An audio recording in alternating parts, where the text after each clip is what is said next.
ರಾಜ್ಯದ ಪರಿಸ್ಥಿತಿ, ಪಕ್ಷ ಸಂಘಟನೆ, ಪಕ್ಷದ ಜಿಲ್ಲಾಧ್ಯಕ್ಷರು ಮತ್ತು ರಾಜ್ಯಾಧ್ಯಕ್ಷರ ಪ್ರಕ್ರಿಯೆ ಕುರಿತಂತೆ ನಾಳೆ ಪಕ್ಷದ ಜನಪ್ರತಿನಿಧಿಗಳೊಂದಿಗೆ ಸರಣಿ ಸಭೆಗಳು ನಡೆಯಲಿವೆ ಎಂದು ಬಿಜೆಪಿ ರಾಜ್ಯಾಧ್ಯಕ್ಷ ಬಿವೈ ವಿಜಯೇಂದ್ರ ಬೆಂಗಳೂರಿನಲ್ಲಿಂದು ಹೇಳಿದ್ದಾರೆ. ಪಕ್ಷದ ರಾಜ್ಯ ಉಸ್ತುವಾರಿ ರಾಧಾ ಮೋಹನ್ ದಾಸ್ ಅಗರ್ವಾಲ್, ಪೊನ್ನು ರಾಧಾಕೃಷ್ಣನ್, ಸಹ ಉಸ್ತುವಾರಿ ಸುಧಾಕರ್ ರೆಡ್ಡಿ ಅವರು ಮಧ್ಯಾಹ್ನ ಶಾಸಕರು, ವಿಧಾನ ಪರಿಷತ್ ಸದಸ್ಯರು ಮತ್ತು ಸಂಸದರೊಂದಿಗೆ ಸಭೆ ನಡೆಸಲಿದ್ದು ಪಕ್ಷ ಸಂಘಟನೆ ಕುರಿತು ಅಭಿಪ್ರಾಯ ಸಂಗ್ರಹಿಸಲಿದ್ದಾರೆ ಎಂದು ತಿಳಿಸಿದರು.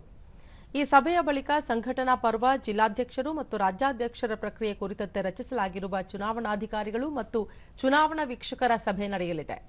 ನಂತರ ಸಂಜೆ ಪಕ್ಷದ ಕೋರ್ ಕಮಿಟಿ ಸಭೆ ನಡೆಯಲಿದ್ದು ಈ ಸಭೆಯಲ್ಲಿ ಹಲವು ಮಹತ್ವದ ವಿಷಯಗಳ ಕುರಿತು ಸುದೀರ್ಘ ಚರ್ಚೆ ನಡೆಯಲಿದೆ ಎಂದು ಹೇಳಿದರು.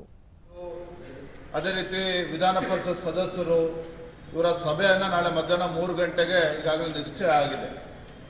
ಅಲ್ಲಿ ಅವರೆಲ್ಲರ ಅಭಿಪ್ರಾಯಗಳನ್ನು, ಬೇರೆ ಇತರ ವಿಚಾರಗಳನ್ನು ರಾಜ್ಯ ಸಂಘಟನೆ ಬಗ್ಗೆ ಚರ್ಚೆ ಮಾಡುತ್ತಾರೆ. ತದನಂತರದಲ್ಲಿ ಮಧ್ಯಾಹ್ನ 4 ಗಂಟೆಗೆ ಏನು ನಮ್ಮ ರಾಜ್ಯ ಇವತ್ತು ಸಂಘಟನಾ ಪರ್ವ ಪ್ರಕ್ರಿಯೆ ನಡೀತಾ ಇದೆ. ಮಂಡಲ ಅಧ್ಯಕ್ಷರ ಚುನಾವಣೆ ಆಗಿದೆ, ಅವರ ಅದೇ ರೀತಿ ಜಿಲ್ಲಾಧ್ಯಕ್ಷರ ಒಂದು ಪ್ರಕ್ರಿಯೆ ನಿಯೋಜನೆ ಮಾಡ್ತಕ್ಕಂಥ ಒಂದು ಪ್ರಕ್ರಿಯೆ ನಡೀತಾ ಇದೆ.